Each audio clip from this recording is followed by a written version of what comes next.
cold click of the zip tie tightening around her wrist was the loudest sound in the jet bridge. 200 impatient passengers watched as the TSA agent pushed her against the gate podium. This was just a random screening, he'd said, a routine escalation. But the air marshal standing 3 feet away went suddenly, utterly still. His face drained of color as he stared at the small, forgotten pin on her collar. Flight 1142. His hand flew to his earpiece. Her name was Elise Vance, and to the Transportation Security Administration, she was just another passenger in a gray hoodie flagged for additional screening.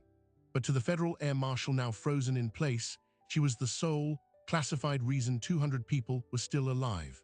This was the nightmare scenario for every covert operative, a very public, very violent unraveling of a cover story that was supposed to stay buried.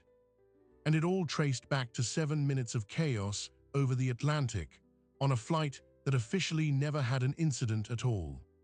The system that trapped her was designed for exactly this.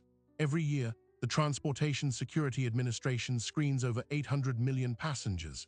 Their protocols are a rigid algorithm of risk assessment, behavior detection, random selection, layered screening. Officer Derek Mitchell was just following that algorithm. He saw a woman traveling alone, wearing loose clothing, exhibiting what his training called baseline deviation, a calmness so absolute it read as suspicious. The call for a secondary inspection was standard. The zip ties, however, were not. But the real system, the one operating in the shadows, had completely different rules. The Federal Air Marshal Service doesn't publish schedules or numbers. Their officers blend in, their sole purpose to be an invisible last line of defense. Marshal Daniel Crowe was mid-deployment, waiting to board his assigned flight when the commotion at Gate B7 caught his attention. A routine irritation, he thought, until he saw her face. Elise Vance had a file, but you needed clearance levels that didn't exist on paper to open it.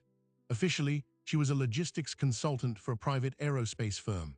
In reality, she was a contractor for an interagency task force, so classified its budget was dispersed across 3 different black projects. Her expertise was threat interdiction, not with bullets, but with intelligence, deception, and a profound understanding of how to make violence unnecessary. Her presence on Flight 1142 8 months prior hadn't been random. She was the mission. And Flight 1142 was the key. A transatlantic red-eye from Paris to New York. Public records show it landed on time with no reportable incidents. But in the air marshal community and in the sealed annexes of certain intelligence briefings, it had a different designation, a resolved critical incident. What the passengers experienced as 7 minutes of severe turbulence over the Atlantic was, in truth, a coordinated attempt to access the cockpit by 2 individuals carrying tools not made of metal. Their method was sophisticated, designed to bypass every conventional screening checkpoint. Elise Vance, seated in row 23 window seat, was the only person on the plane who knew what was happening before the first attendant's call button was pressed. She didn't draw a weapon. She used a magazine, a pen, and the element of surprise. The confrontation was quiet, brutal, and over in under 90 seconds. The 2 individuals were restrained with zip ties, the same kind now biting into her own wrists, and delivered to the flight crew with a whispered explanation that saw them taken into custody upon landing as intoxicated brawlers. The official story was fabricated before the wheels touched the tarmac to protect the integrity of an ongoing, wider investigation. Only the captain, the lead attendant, and the air marshal on board that night knew the truth. Marshal Crowe had been that air marshal. Now he watched from 3 feet away as TSA Officer Mitchell, full of procedural certainty, pushed Elise against the podium. "Ma'am, you need to comply. We're going to a private screening room." Her response was a low, calm monotone. "You've scanned my bag twice. You've performed a pat-down. You have no probable cause for detention."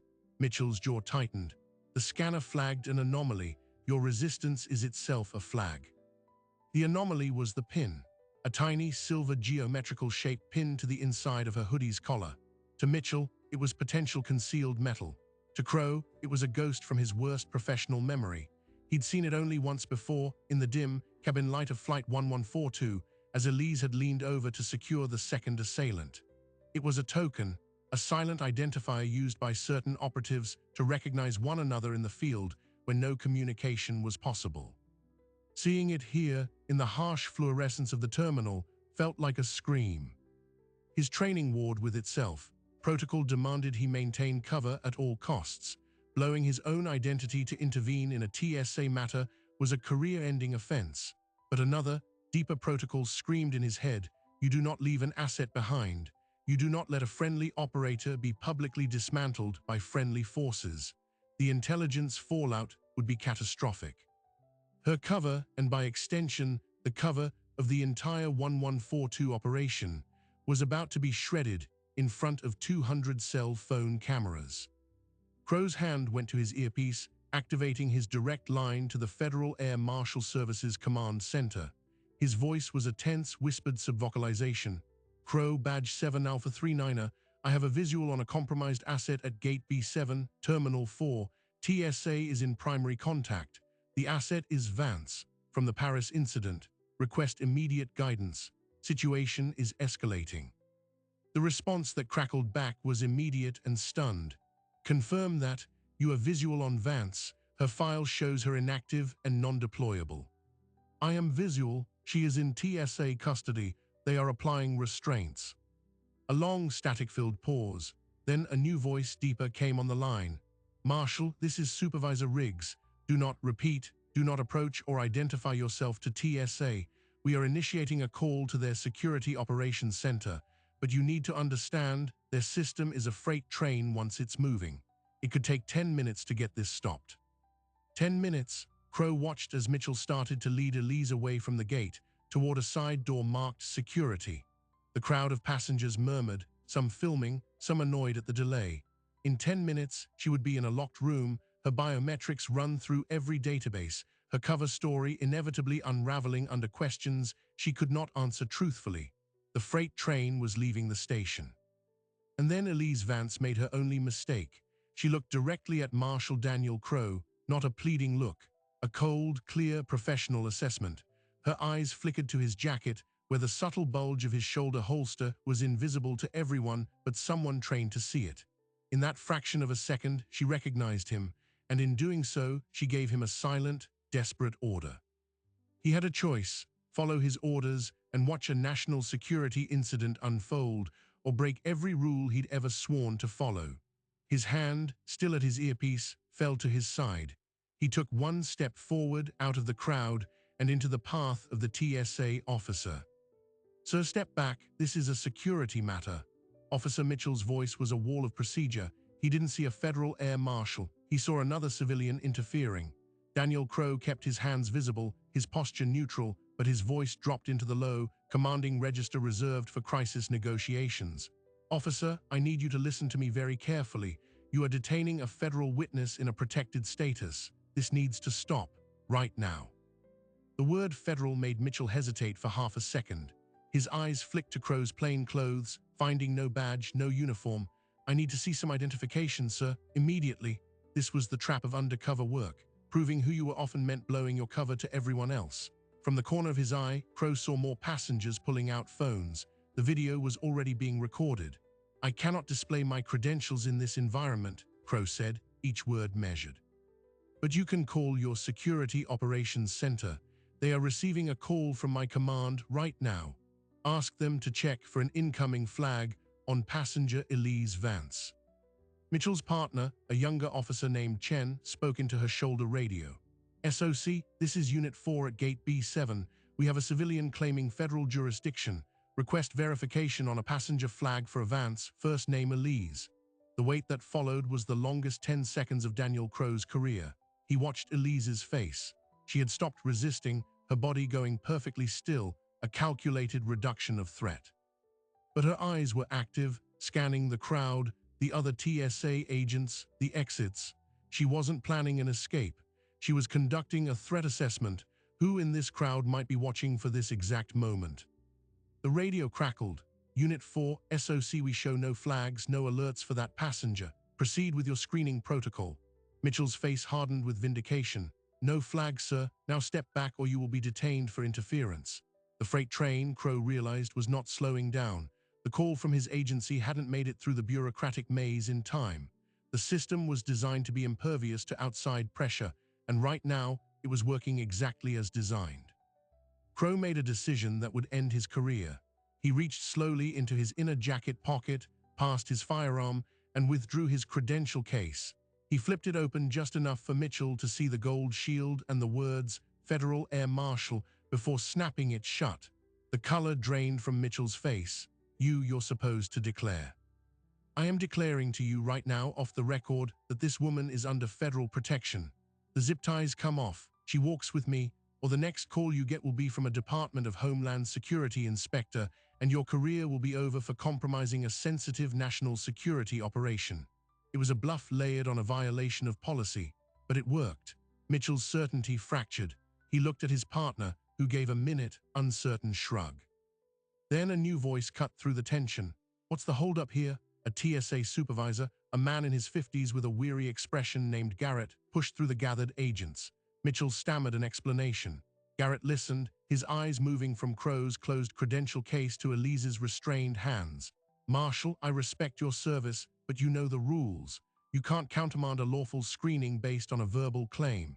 If there's a protection order, we need to see it in the system. Until then, she comes with us. You're welcome to accompany us to the security office and sort this out quietly. It was a compromise, but a dangerous one. It moved the crisis out of the public gate area and into a controlled room. But it also meant Elise was still in custody, her biometrics one door swipe away from being processed.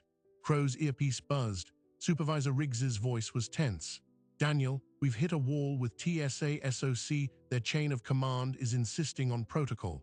We've escalated to DHS liaison, but it's going to take time. Your priority is to prevent her data from being entered into their screening database. Once her face and prints are in that system, her cover is algorithmically burned. Do you understand? Crow understood perfectly. The modern security state was a web of interconnected databases. A TSA entry would propagate to Customs and Border Protection, to FBI watchlists, to allied intelligence networks. Elise Vance, the logistics consultant, would be forever linked to whatever alias she used in the field. She would become a digital ghost, unable to travel, unable to work, her value as a covert asset obliterated. He gave a tight nod to Supervisor Garrett. We'll accompany you to the office. As they moved, Crow fell into step beside Elise. He spoke quietly, his lips barely moving. Flight 1142, the pin, I need you to tell me why you're here, now. Elise's voice was so low it was almost inaudible. The two from the flight, they were a cell, not the cell, there's a third. Intelligence suggests a test run for a wider pattern. I'm meeting a source here in Terminal 4 to confirm a name. That source cannot see me in custody. A third operative. The incident on the flight hadn't been resolved. It had been a single move in a longer game, and her meeting was about to be missed. Every second in that security office was a second her source might abort, might disappear, taking the name of a potential hijacker with them. They entered a sterile, windowless security office. Mitchell removed the zip ties. Elise rubbed her wrists but showed no other reaction. Garrett took a seat behind a computer. Okay, Marshal, let's see this protection order, and while we're at it, I'll need to verify your credentials through proper channels. He held out a hand for Crow's badge. This was the next trap. Verifying Crow's identity would create an official record of his involvement, linking him to her, creating another digital thread for someone to pull. Before Crow could respond, Elise spoke up. Supervisor, may I use the restroom? Garrett shook his head. Not until we clear this up. It's a medical necessity, she said, her tone flat. She held his gaze. A silent communication passed between them. Garrett, an old hand, recognized something in her eyes that went beyond a simple request. He sighed. Officer Chen will escort you, no stops. As Elise left with Chen, Crow placed his credential case on the desk. Scan what you need to scan, but understand that by the time your verification comes back, the opportunity to prevent a very bad day will be gone. He was buying time, but for what, he wasn't sure. In the hallway, Elise walked beside Officer Chen. They passed a janitor's cart parked outside a utility closet. As they neared a women's restroom, Elise stumbled, her hand shooting out to brace against the wall. I'm sorry, I'm feeling lightheaded. Chen reached out to steady her. Do you need to sit down? In that moment of distracted concern, Elise's other hand moved with impossible speed. not attacking Chen, but plucking a standard-issue keycard from the officer's belt clip. It was a sleight of hand, so smooth Chen didn't even feel the pressure change. "I'll be okay," Elise said, straightening up. She entered the restroom and Chen took up a post outside the door. Inside, Elise didn't approach the stalls. She went to the sink, splashed water on her face, and looked at her reflection in the metal mirror. Then she pulled the stolen keycard from her sleeve. It was a generic TSA staff card, low-level access, but it might be enough. At the security office desk, Garrett's computer chimed. He peered at the screen, his eyebrows raising. "Well, Marshal Crow, your credential checks out, but there's a note here from your FAMS command. It says to afford you every cooperation and to detain you for a debrief regarding a violation of covert protocols." He looked up, sympathy and duty warring in his face. "I'm sorry, I have to ask you to hand over your weapon and your communication device." Crow had been prepared for this. He had disobeyed direct orders. He slowly placed his service weapon on the desk, followed by his earpiece and encrypted phone. The woman, Elise, her status. "Still pending," Garrett said, "but my hands are tied on that too. Without an active flag in the system, I have to process her screening anomaly. That means fingerprints and a photo." He nodded to Mitchell, who picked up a mobile fingerprint scanner. The point of no return was seconds away. In the restroom, Elise Vance placed the stolen keycard against the reader of a locked maintenance panel, a green light. She pulled the panel open to reveal a nest of fiber optic cables and conduit. Reaching into her hair, she removed a bobby pin that was, in fact, a micro tool. She inserted it into a specific junction box, not to cut, but to tap. She was accessing the terminal's internal network, not to hack it, but to send a pulse.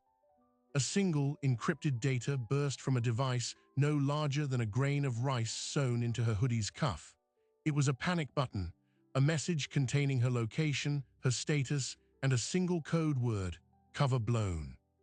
The response was not an army. It was a single, automated command sent to the TSA's own security server. In the office, as Officer Mitchell powered on the fingerprint scanner, Garrett's computer screen flashed red. A system-wide alert window popped up, bold letters filling the display: Directive Alpha NINER, secure and isolate, stand by for DHS control. Garrett stared. What in the world? The alert was a highest priority interrupt, overriding all other protocols. It locked his workstation and triggered a discreet alarm in the ceiling. A calm, automated voice came over the office intercom. "Security lockdown, Sector 4 Bravo, all personnel hold position, await authenticated arrival." Mitchell lowered the scanner, confused. Crow felt a surge of adrenaline. The cavalry wasn't coming through the front door. It was coming through the system itself. Elise had triggered a protocol he'd only heard rumors about, a digital scorched earth measure that froze everything in place until a human with the correct authority arrived to unfreeze it. The door to the office opened. Officer Chen stood there, alone. "Sir, the woman in the restroom, she hasn't come out. I knocked. No answer." Garrett stood up, the system alert forgotten for a moment. "You left her unattended. The door was locked from the inside. I was right outside." Crow knew she hadn't escaped out the window. There were no windows. She had used the time, the distraction, the stolen keycard, and the network tap to create a pause. But to what end? The meeting with her source was already missed. Her cover was still hanging by a thread. The lockdown merely pressed pause on the inevitable. Then the main office door opened again. Not a DHS agent in tactical gear. A woman in a sharp business suit carrying a leather briefcase. She was in her 40s with an air of quiet, absolute authority. She didn't show a badge. She simply looked at Supervisor Garrett and said, "My name is Anna Foy. I am with the Office of the Director of National Intelligence. You will release both the Marshal and the detained passenger into my custody immediately. All video from the gate area and this office is hereby classified. You will download no data. You will speak to no one. Your compliance is not a request." She turned to Crow. "Marshal, you will get your equipment back, and you will come with me. Your day is not over." She finally looked at the empty space where Elise had been. Where is she? Before anyone could answer, Elise Vance stepped back into the office from the hallway. Her hands were empty. Her expression was unreadable. She looked at Anna Foy and gave a slight, almost imperceptible nod. "The meeting is compromised," Elise said. "The source is gone. but he passed a message before he fled. She walked to the desk, took a blank incident report form, and wrote a single name on it. She slid it to Foy. Foy read the name, and her face, for the first time, showed genuine alarm. She looked at Elise. "Are you certain?" "The pattern matches the tool marks from the attempted breach on 1142, Elise replied, her voice clinical. "It's not a test run, it's a blueprint, and the target isn't a plane in the air." She paused, making eye contact with every person in the room. "It's the ground security system itself. The third operative isn't a passenger. He works here, in this terminal, and we just put the entire airport on lockdown with him still inside it." Silence swallowed the security office. The hum of the computer server in the corner was suddenly the loudest thing in the world. Anna Foy from the Office of the Director of National Intelligence looked from the name on the paper to Elise Vance's impassive face. "You triggered a sector-wide lockdown based on an unverified name from a panicked source." "I triggered a containment protocol," Elise corrected, her voice devoid of emotion. "The source wasn't panicked. He was dead. The message was pre-arranged dead drop confirmation. The name is Malcolm Fry. He's a senior systems technician for the airport's automated baggage handling network. He has route-level access to the operational backbone of Terminals 3 and 4. Supervisor Garrett found his voice. "Malcolm, I know him. He's been here 12 years. He's got a family." The horror was dawning on him. The threat wasn't a stranger in the crowd. It was the man who fixed the conveyor belts. Daniel Crow's mind was racing, connecting dots. Baggage handling, that's the blueprint, not to bypass security to get something on a plane, but to use the system that's already asterisk past asterisk security. The implications were chilling. The sterile area beyond the checkpoints, where screened luggage traveled, was a vulnerability few considered. Elise nodded. Flight 1142 was a feasibility study. The tools they used were prototypes designed to disassemble and reconfigure inside a secure area. The goal was never to hijack that flight. The goal was to prove a component could be smuggled through asterisk security inside a passenger, then retrieved from the baggage system and assembled into a weapon after asterisk the checkpoint in the supposedly sterile zone.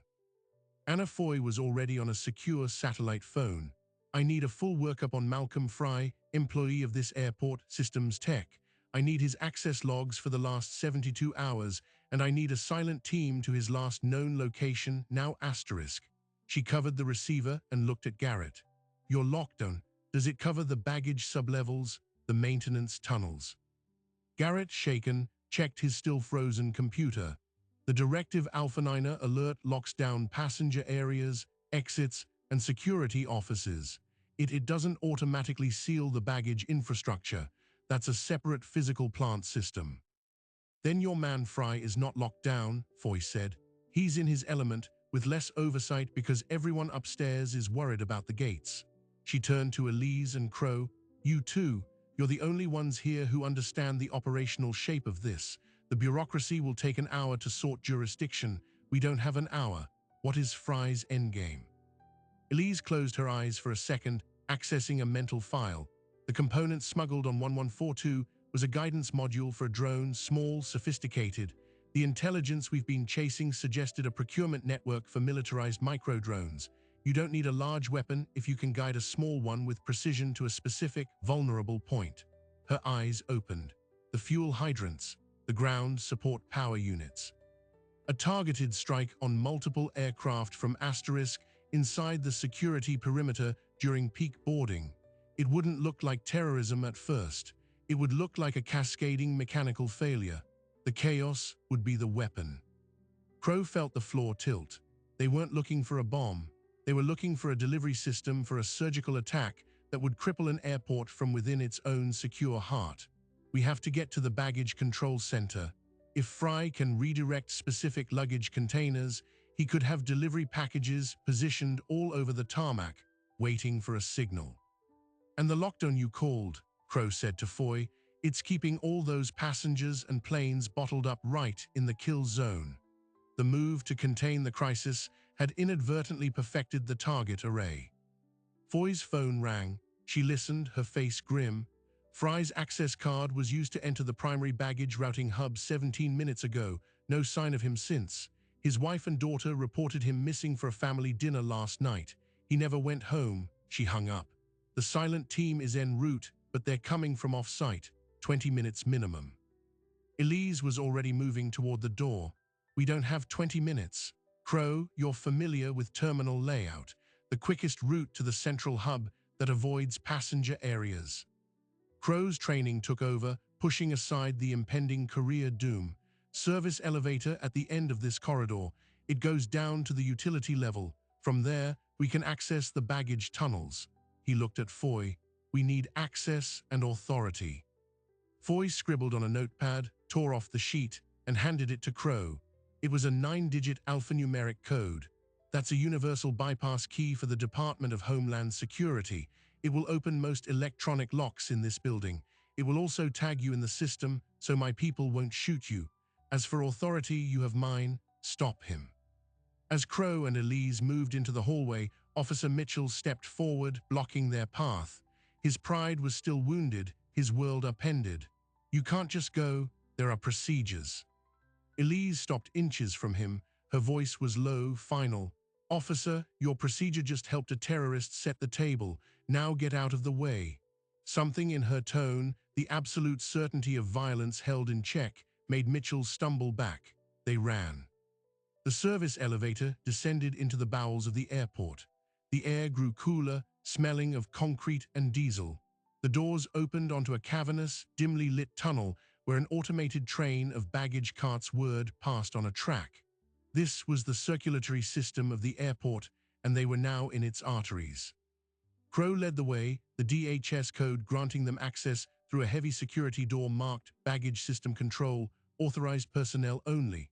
The room beyond was a shock of noise and light. A wall of monitors showed camera feeds from 100 angles, carts sorting, scanners reading tags, suitcases tumbling onto carousels. At the center was a wraparound console, currently manned by a single, terrified young technician. "Where's Malcolm?" Crow demanded. The technician jumped. He was here an hour ago, said he was doing a diagnostic on the primary router in the relay closet. He never came back. Then all these system alerts started popping up for Terminal 4 upstairs, and I can't get a hold of anyone. Elise went to the main console, her fingers flying across the keyboard. He's not in the closet. He's inserted a routing algorithm. She pulled up a command log. See this? It looks like a standard diagnostic ping, but it's carrying embedded instructions. He's tagged specific luggage containers with a phantom priority code. They're being pulled from the main sorting stream and diverted. Diverted where? Crow asked, leaning over her shoulder. Elise brought up a schematic map of the baggage network. A dozen pulsing red dots appeared, each representing a container. They weren't headed to the standard plainside loading docks. They were being shunted to small secondary service holds adjacent to key tarmac positions, the central fuel farm, the ground power station for gates B20 through B30, and several de-icing truck parking bays. Delivery points, she whispered. He's positioned them. The algorithm has a timer. She highlighted a line of code. Execution in 14 minutes. Crow grabbed the console phone, hitting the direct line to the security office they'd just left. It rang once before Anna Foy answered. We're in control. Fry has set drones in luggage containers at multiple tarmac hold points. Timer is at 13 minutes and counting. You need to evacuate those tarmac areas now and get a bomb squad to each red location I'm about to send you. Understood. Transmit the locations. I'm scrambling airport emergency and FBI bomb tech. What's the trigger mechanism? Elise took the phone. Unknown. Could be radio signal, could be internal timer. The containers are likely shielded. If you try to move them, you might trigger them. They need to be disabled in place. She paused, reading more code. There's a secondary command here. A system reset command for the entire baggage network, timed for 1 minute after the execution timer. Crow understood first. He's not just setting them off, he's covering his tracks. The reset will purge the routing logs. It'll look like a massive system glitch that coincidentally happened during a tragic series of fuel line explosions. We can't stop the timer from here, Elise said, examining the console. It's a planted routine, independent now, and we can't find Fry to make him stop it. She looked at the wide-eyed technician. The primary router for this sector. Where is the physical relay closet? Section D, down the main utility corridor, about a 200-yard walk. But if the system, about to reset, going there won't help. The routine will run even if you pull the plug. Unless, Crow said, an idea forming, we don't pull the plug, we hijack the signal. If the trigger is a radio signal, it has to come from somewhere. That router closet is the network hub. If he's going to send a final execution command, or if his timer is linked to a network pulse, that's where it would flow through. It was a desperate gamble. They had 11 minutes. Elise was already moving. Show us. They sprinted down the endless, echoing utility corridor, their footsteps loud in the confined space. The relay closet was a heavy metal door with a complex electronic lock. Crow input Foy's DHS bypass code. The light flashed red, then green. The door hissed open. Inside was a jungle of servers, blinking with lights, whirring with fans. And in the center, seated calmly in a rolling chair before a standalone terminal not connected to the main system, was Malcolm Fry. He looked like any mid-level technician, glasses, a faded company polo shirt. He didn't look surprised. I wondered if the containment alert would flush someone interesting down here, he said, his voice eerily calm. I didn't expect it to be the asset from 1142. Your face is quite famous in certain circles, Ms. Vance. Or should I say, Kestrel. Elise didn't flinch at the use of her call sign. Stand down the sequence, Malcolm.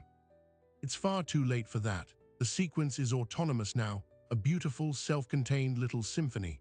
In 9 minutes, the failsafes on those containers will release. The packages inside will activate, find their GPS targets, and complete their flight plans. The resulting fires will be investigated as tragic accidents. A faulty fuel valve here, an electrical short there. The system reset will erase the anomalous routing data. And I will be in the employee lounge, expressing shock with everyone else. Crow had his hand on his sidearm. You won't be anywhere, you're coming with us. Fry smiled, a thin, cold expression. You don't understand, this isn't an attack, it's a demonstration. A proof of concept for buyers who need to know an airport's heart can be struck. The chaos is the product. I'm not the terrorist, I'm the salesman. He glanced at his terminal. But since you're here, you can witness the product launch. He typed a command. On a small monitor next to him, a live feed from a tarmac camera appeared. It showed a baggage container sitting innocuously near a fuel truck. A digital countdown superimposed on the feed read 0847. You can shoot me, Fry said. It won't stop the timer. The only thing that might stop it is the master abort code, which I don't have. It's held by my client. This was always a dead man's switch operation. They were in a standoff with a man who was already dead, watching a clock run down to 0. Elise's eyes were fixed on Fry's terminal, not on the countdown, but on the physical hardware. She saw a small, aftermarket device spliced into the server rack, a satellite modem. The signal wasn't coming from the airport network. It was coming from the outside, waiting for Fry's timer to open a window for final execution commands. The abort code is with your client, Elise repeated slowly, and they're waiting for your all-clear signal after the demonstration before they pay, so they're listening right now. Fry's smile faltered just for a second. It was all the confirmation she needed. Elise turned to Crow, her voice rapid and low. He's the receiver and the relay. The satellite modem is his link out. The system reset command is also his data purge. It sends his final logs and proof of performance to his client. We don't need the abort code. We need to make his client think the demonstration has catastrophically failed before it begins. How? Crow asked, his eyes on the countdown. 0732. We give them a show of our own, Elise said, and before anyone could react, she reached into the server rack and yanked a fistful of fiber optic cables from a primary switch. Lights across the room died instantly. The tarmac camera feed froze, then went black. The countdown monitor fizzed to static. Fry surged to his feet. What have you done? You've killed the data link. They'll think I've been compromised. Exactly, Elise said, her voice cold as the void. Now they have no proof, and their investment is about to be scooped up by airport security. For them, the operation is a total, unrecoverable loss. She turned to Crow. The drones in those containers are likely inert until they receive the final activation signal via that satellite link. No signal, no attack. They're just boxes of expensive parts. Fry was screaming now, a raw sound of rage and loss, clawing at the disconnected cables. Crow moved in, securing him with a pair of handcuffs from his belt. The immediate fire was out, but as he locked the cuffs, he looked at the static-filled screens, then at Elise, who was staring at the dead satellite modem. "They heard everything," Crow said quietly. "They heard you, they heard your call's sign." Elise met his gaze. The personal stakes, which had been buried under the weight of the imminent attack, surged back to the surface. Her cover wasn't just burned, it had been announced to a hostile paying audience. She had traded her identity to save the airport. The silence that followed was heavier than the gunfire that never came. The countdown had stopped, but a different, more dangerous clock had just started ticking, and it was ticking only for her. In the sudden silence of the relay closet, the only sounds were Malcolm Fry's ragged breaths and the distant, echoing wail of airport sirens. Daniel Crow kept his weapon trained on the technician, while Elise Vance methodically reconnected the cables she had torn out. The system rebooted in a cascade of blinking lights. The countdown monitor remained dark. The attack had been stillborn. Anna Foy's voice crackled over Crow's returned earpiece. "Status, now. Fry is in custody. The immediate trigger is disabled. The containers are still in position, but we believe the drones are inert without the activation signal," Crow reported, his eyes never leaving Elise. "Bomb disposal units are on site at each container location. We're evacuating the tarmac as a precaution. Secure Fry and get to the surface. There's a secure vehicle waiting at service exit 7. Elise finished her work and stood. She looked at Fry, who was now slumped in his chair, all his calm malice evaporated. "Your client, a name, a location." Fry laughed, a hollow sound. "You think I know? They used encrypted dead drops and voice scramblers. I was a contractor. They paid in untraceable cryptocurrency. All I know is they called themselves the Architects. They wanted a demonstration of systemic fragility. You just gave them one by showing how easily their plan could be broken." As Crow hauled Fry to his feet, the reality settled. The immediate threat was over, but the revelation of Elise's call sign, Kestrel, to a hostile network, was an irreversible event. Her value as a covert asset was now zero. Her safety was now a negative number. They emerged from the utility level into a chaotic scene. The terminal was still under a soft lockdown, with confused but calm passengers being managed by TSA and airport police. The real action was on the tarmac, where teams in bomb disposal suits were carefully opening the diverted luggage containers. Inside each, as Elise predicted, were disassembled components of sophisticated micro-drones, along with small, stabilized fuel cells. Without the activation signal, they were just complex toys. In a secure briefing room an hour later, the debrief began. Present were Anna Foy, a stern man from the FBI, a representative from the TSA's Office of Inspection, and a stone-faced director from the Air Marshal Service. Daniel Crow sat rigidly in his chair, his hands clasped on the table. Elise Vance sat beside him, having changed into a simple black sweater provided by Foy's team. She looked, for the first time, tired. The FBI agent spoke first. "Marshal Crow, your actions today directly violated multiple federal Air Marshal Service protocols regarding cover preservation and chain of command. You also impersonated authority you did not have in order to interfere with a lawful security screening. Do you have anything to say?" Crow took a breath. "I have a statement. I observed a known classified asset being placed into a situation that would irrevocably burn her cover and compromise an ongoing national security investigation. I made a series of escalating judgment calls to prevent that outcome. The subsequent discovery of an active plot to weaponize the airport's infrastructure validates that the asset's preservation was, and is, critical. I will accept whatever consequences my agency deems appropriate." The Air Marshal Director's expression was unreadable. "You're damn right you will." Anna Foy cleared her throat. "While the procedural violations are a matter for internal discipline, the operational outcome must be considered. Because of Marshal Crow's intervention and Ms. Vance's subsequent actions, we prevented a catastrophic attack and captured a turnkey terrorist. We also have a new lead on a shadowy procurement network we've been tracking for 2 years. The data from Fry's terminal is a goldmine. She turned to Elise. Which brings us to you, Kestrel. Your cover is terminally compromised. Your identity, your face, and your methods are now in the hands of a hostile entity. The task force you worked for is being dissolved, its protocols scrubbed. Effective immediately, you are inactive. Elise nodded slowly. It was not news. It was the inevitable conclusion she had been racing against since the zip tie clicked on her wrist. And my protection. The Office of the Director of National Intelligence is authorizing a full identity reassignment. New name, new background, new location. You will receive a stipend and support for 6 months. After that, you will be on your own. Foy's tone was not unkind, but it was final. It was the deal offered to burned assets, a chance to disappear, but never to return. Elise looked at Crow. What about him? The Air Marshal Director answered. Marshal Crow is suspended pending a full review. Given the circumstances, dismissal is likely. He knowingly broke the rules.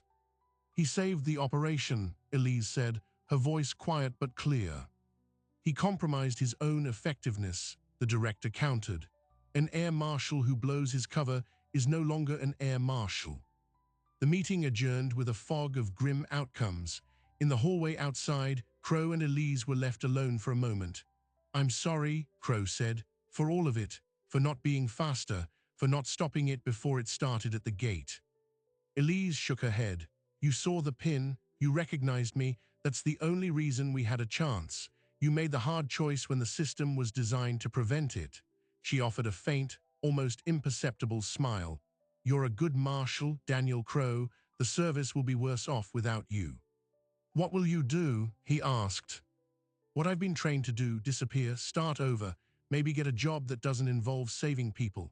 She paused. The pin on 1142, you asked me about it once. It's a token from my father. He was a mechanic.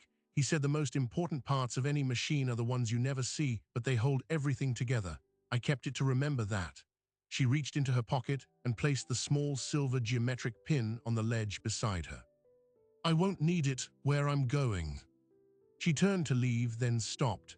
The client, the architects, Fry was right.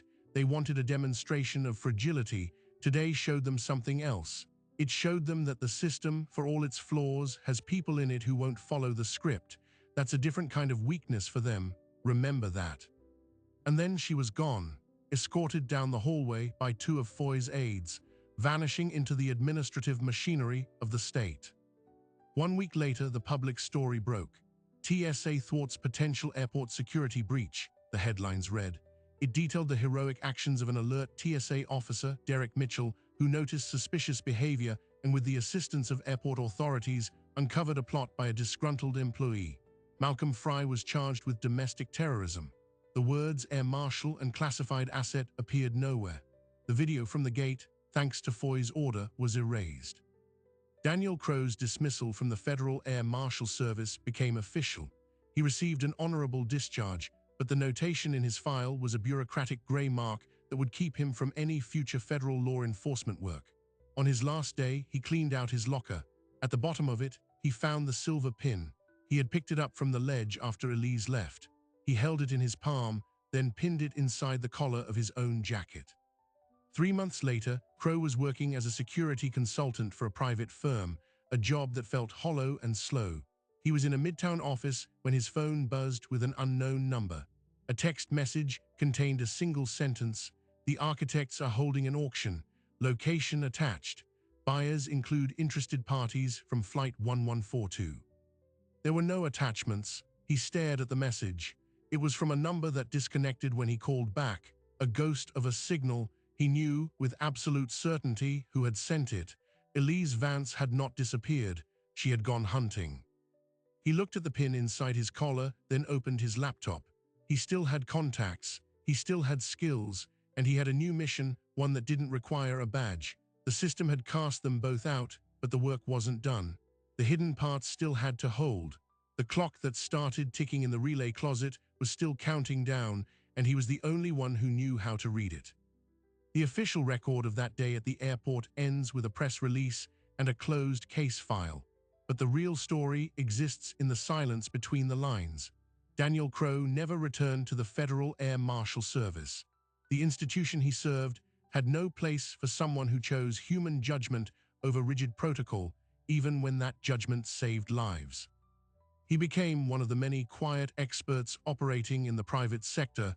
His knowledge of systemic vulnerabilities now used to fortify them elsewhere, and he kept the pin. Elise Vance, the woman known as Kestrel, vanished into the protective machinery of the state, only to apparently step out of it again on her own terms. She traded one kind of invisibility for another, moving from a protected asset to a free agent in the shadows, following a trail that began with two men on Flight 1142 and led to a network called the Architects. Her war didn't end at the gate, it simply changed theaters. What this story reveals is the fragile human layer within our vast security apparatus. We build systems of astonishing complexity, algorithms for behavior detection, networks of surveillance, protocols for every contingency. But at the critical moment, everything hinges on a person seeing what isn't on the screen. A pin on a collar, the wrong kind of calm, a flicker of recognition in a crowded terminal. The system is designed to be foolproof, but it is operated by and against human beings with their own flaws, instincts, and capacities for courage. The tension at the heart of modern security is this: we demand perfect, predictable safety, but we rely on imperfect, unpredictable people to deliver it. We celebrate the officer who follows the procedure, but our survival sometimes depends on the one who knows when to break it. The real threat often isn't the stranger with a weapon, it's the trusted insider with a grievance or the invisible logic of a system being turned against itself. Elise and Daniel were both casualties and victors of this tension. One lost her identity to preserve the mission. The other lost his career to preserve the asset. The airport returned to normal operations. Passengers filed through security, unaware that the difference between a normal day and a catastrophic one had hinged on a single, silent exchange of glances between two professionals who were never supposed to acknowledge each other. So the next time you're in an airport, waiting in line, watching the uniformed agents and the flow of the crowd, consider what you cannot see. The undercover marshals, the hidden protocols, the quiet wars being fought not in far-off countries, but in the corridors beneath your feet. The safety we take for granted is a thin veneer, maintained less by metal detectors and more by the people who understand that rules are necessary, but discernment is everything. The story of Flight 1142 and the zip tie at Gate B7 is ultimately a story about value. How do we value the hidden protector? How do we protect the person who protects us? We haven't found a good answer yet. We reward visibility and punish deviation. And so the people who are best at keeping us safe often end up sacrificed to the very system they save. Daniel Crowe still looks for signals in crowded places. Elise Vance is still out there, a ghost in the machine. And the architectures of chaos are always recruiting, always testing, always looking for the next fragile point in the system. The vigilance never ends, it just changes form. If you found this journey into the shadows compelling, make sure you subscribe. We bring you the untold stories of the hidden decisions and unseen people that shape our world. The line between order and chaos is thinner than you think, and it's defended by individuals you will never see. Until next time.